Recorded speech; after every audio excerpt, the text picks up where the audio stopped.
In the latter half of May, I decided to try out a trial to Google Stadia, because they'd recently begun a trial service, similar to subscription services like Netflix or Disney+. But before we get into my own experiences with the service, we do need to go back and discuss the development of Google Stadia.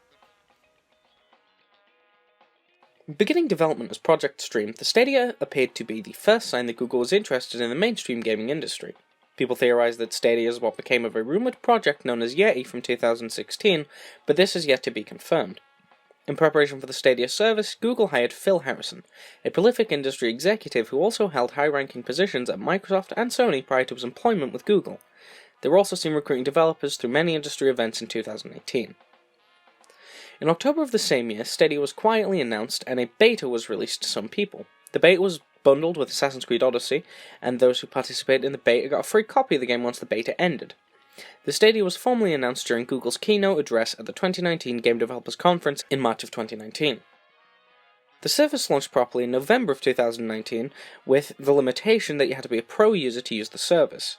In April of this year, Stadia was open to the general public, including a free trial, which, for the remainder of the video, will be our focus. Beginning my trial, I had no expectations. My laptop's shit.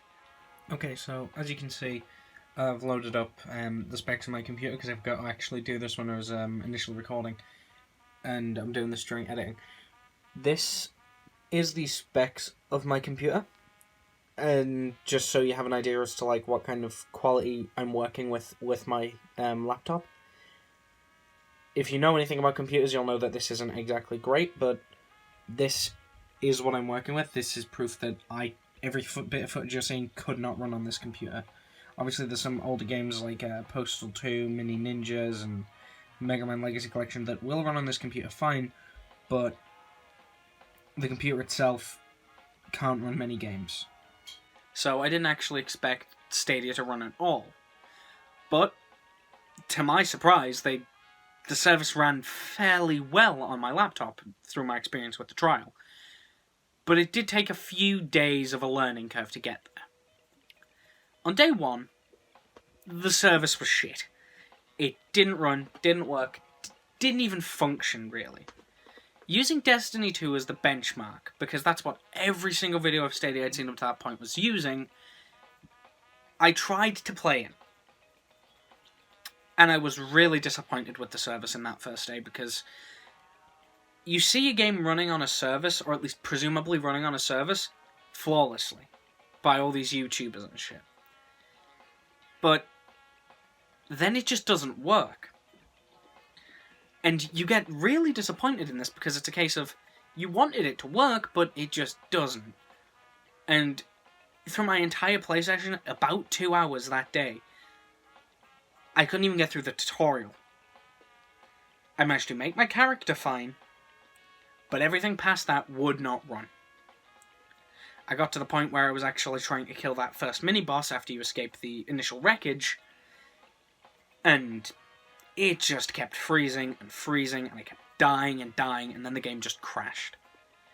And I had to try and do that tutorial segment about 4 times, and not one of them worked on day one.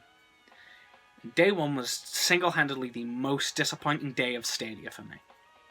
So what I did is I left it, just put it down, and said, I'll come back tomorrow and see if it's any better.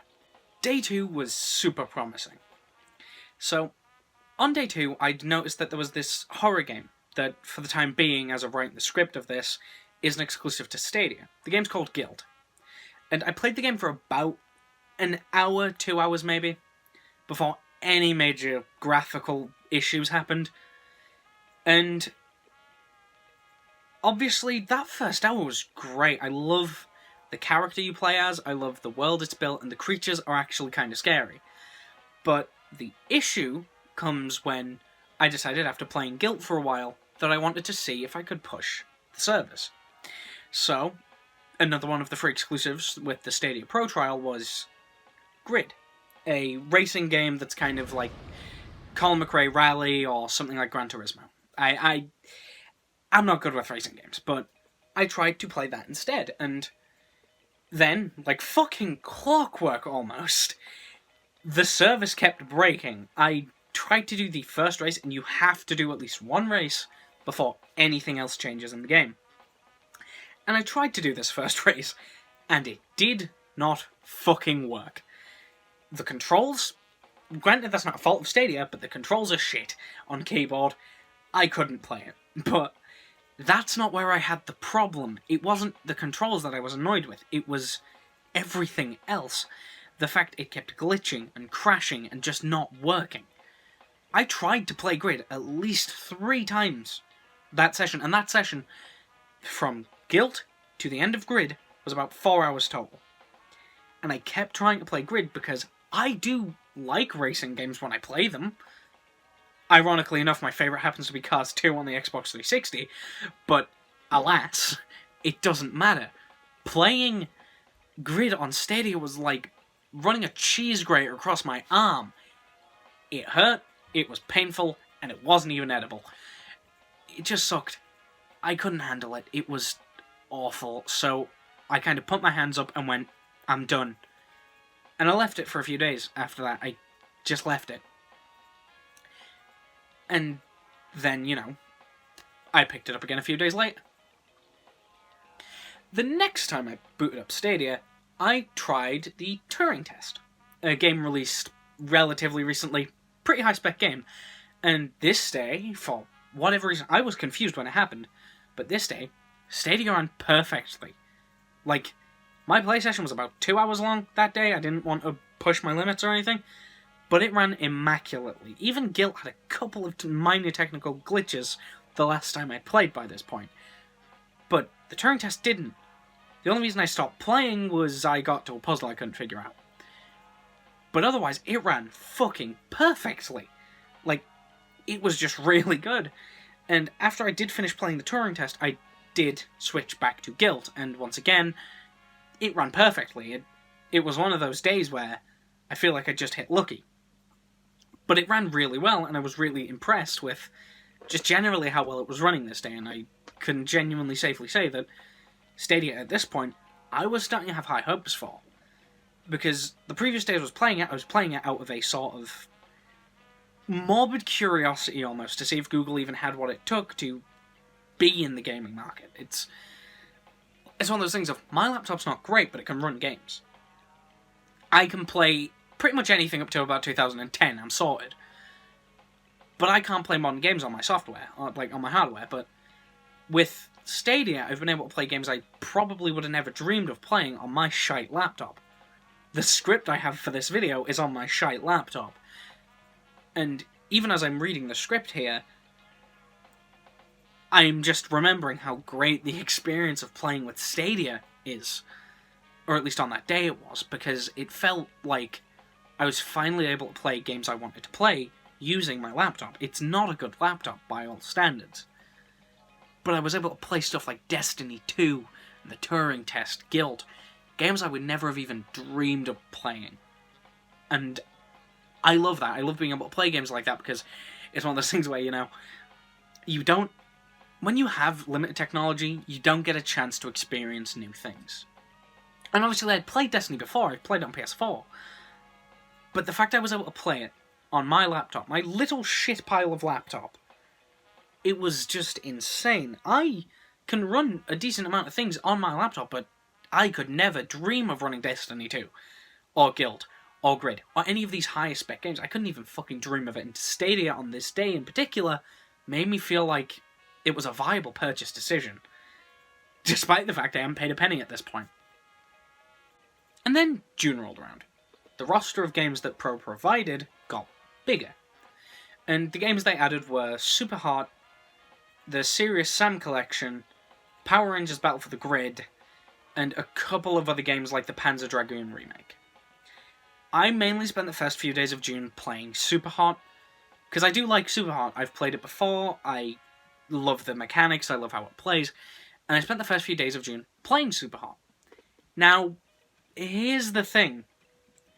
During these first few days, Stadia was a very up and down sort of thing, depending on the time of day it was playing. I typically was playing the previous days at about, let's say, between 3 and 6 in the afternoon.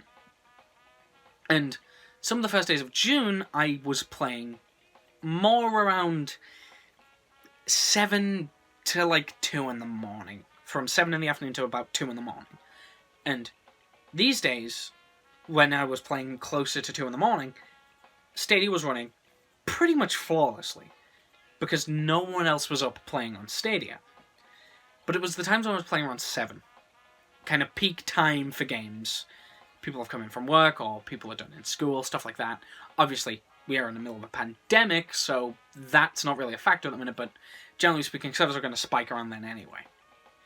And that's when things went shit. I distinctly remember trying to play Super Hot, a game where moving moves time, staying still for a couple of seconds, and then immediately dying because Stadia glitched out, and fucking shot me across the map and I was dead. And that really pissed me off. I was really upset about that, but obviously I didn't care.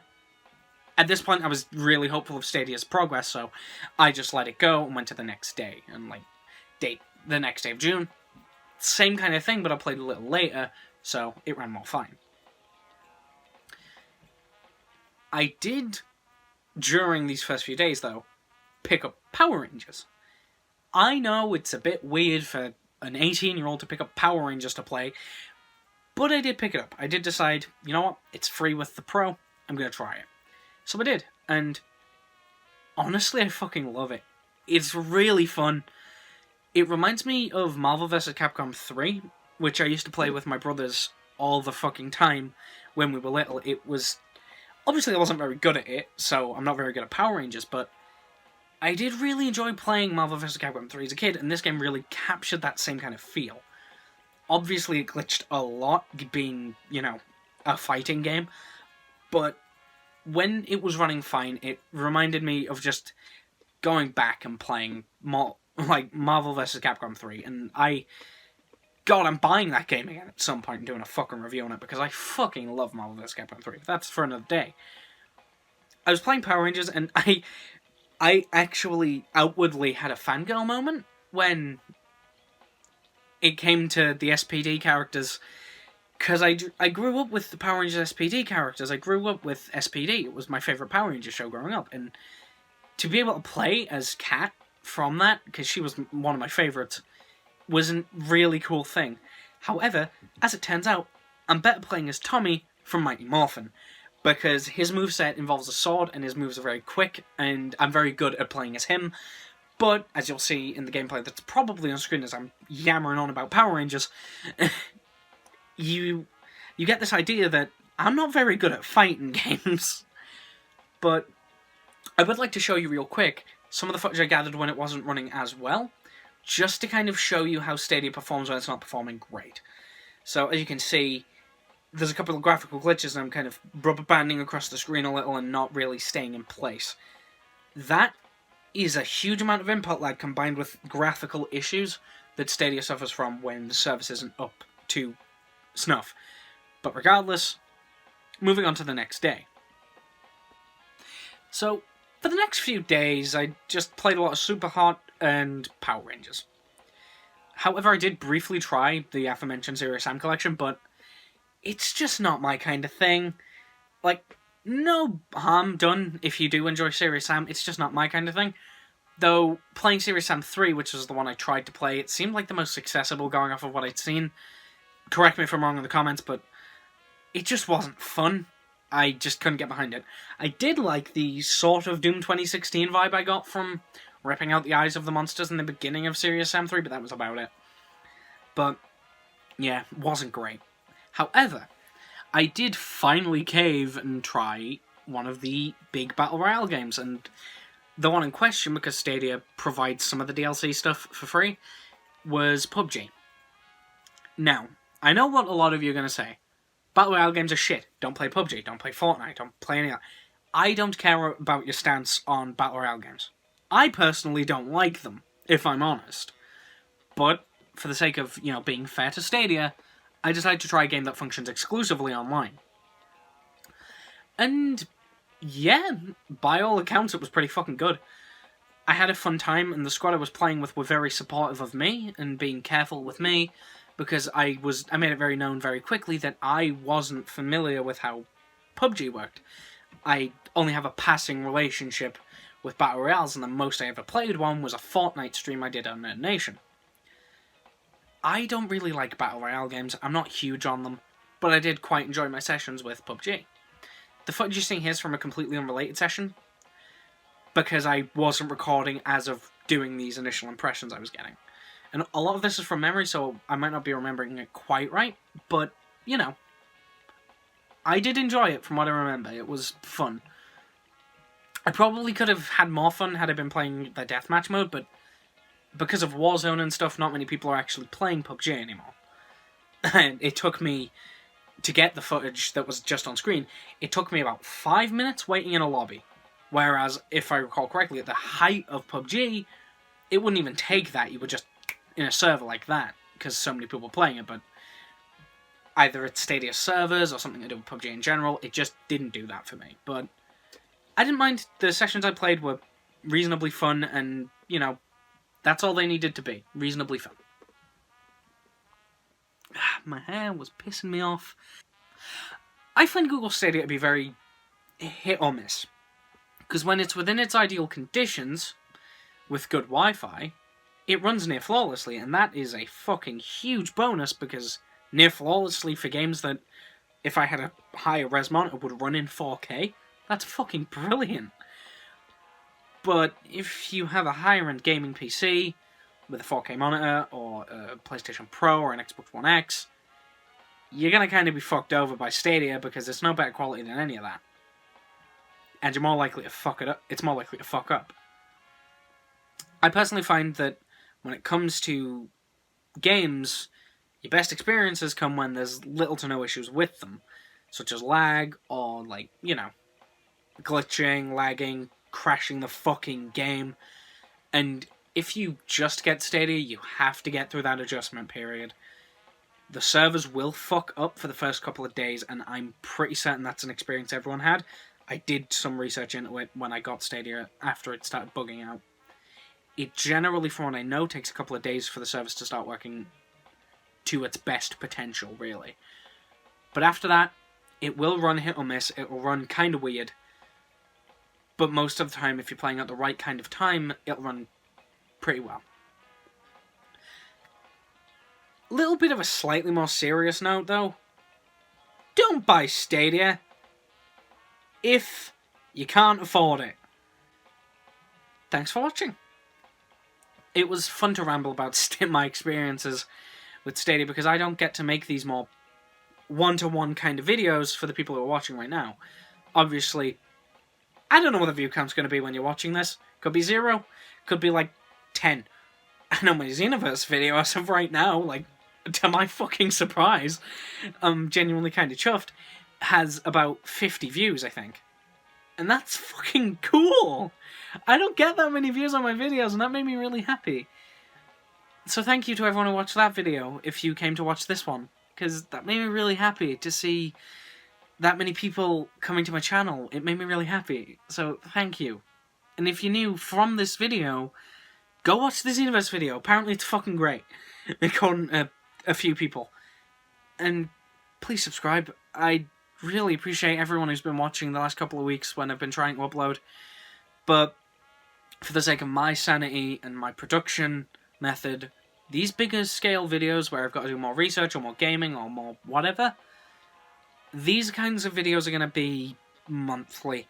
I know that's not an ideal schedule for the algorithm, but these are going to be kind of monthly. There will be stuff in between these videos, here or there.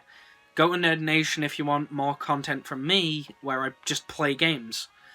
But here on CW Reviews, you're going to kind of be stuck with monthly uploads mainly, and scattered uploads in between. Some months I might not upload at all, with the exception of the main video, and some months I might upload every other fucking week. It depends, but generally, my schedule's going to be kind of monthly. So, the 20th, every month is when I aim to get a video out. If I don't, that's on me. But every month I at least want one video out, and preferably to keep to the 20th, because it's a mid-part through the month. I have time to get to there, I have time to prepare, time to start my next video recordings and stuff like that. But generally, that's my new schedule. Monthly main uploads, something in between if I can be bothered. But thank you for watching. Stay home. Stay safe. Please like and subscribe if you want to. And stay tuned for a special video later this month. Because I've got something planned. Anyway, thank you all so much for watching. I'll talk to you all in the next one. Stay cool, everybody.